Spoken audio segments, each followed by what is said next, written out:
Okay guys, so we're working side mount bottom. Last week we talked about our defense with our knees up in the air and our hands up around our neck. And remember too, if you don't have the flexibility to bring your hands up and your elbows down with your head down, you're going to have to raise your head, okay? Because you want to protect your neck. So this week what we're going to do is we're going to really focus on getting into a escape preparation mode. Okay, I'm going to just break it down. Instead of jumping right into escapes, I'm going to show you guys how to prepare to get into a good escape, okay? Which is very important. There's three things you guys can get yourself into, and if you get yourself into one of those three things, the likelihood of you escaping is much better. Okay, but it all starts with our good defense here and in creating opportunity for power, okay? I've got to use a power movement to try to create some space, not a strength movement because that's too slow, but we're going to work with a power movement, okay? So which means I'm going to have to explode with my hips and explode with my arms at the same time. And the best way to do that is to wait for my partner to move.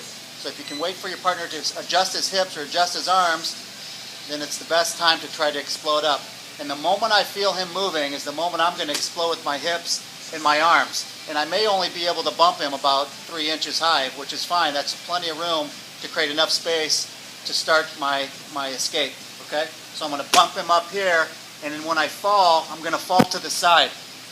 Okay, I'm going to bump, I'm going to fall to the side, and then one of three positions are important for me to get into. Straight arms,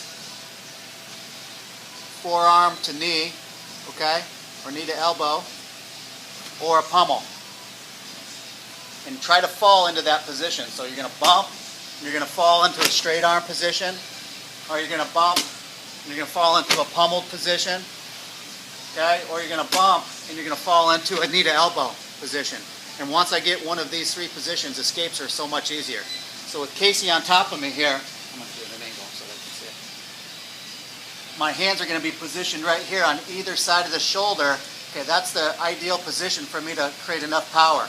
My arms are still in. Once my arms come out, I get a little bit weaker, okay? And I want to make sure that my elbows come down so that my forearms are vertical, okay? So I'm here, and as soon as I feel Casey move at all, like that, I'm going to pop him up. And when I drop, I'm getting into one of those three positions. So number one, straight arms. Number two, pummel, okay, by hinging at the elbow. Move. Number three, knee to elbow. All right, so let's try to get in one of those three positions.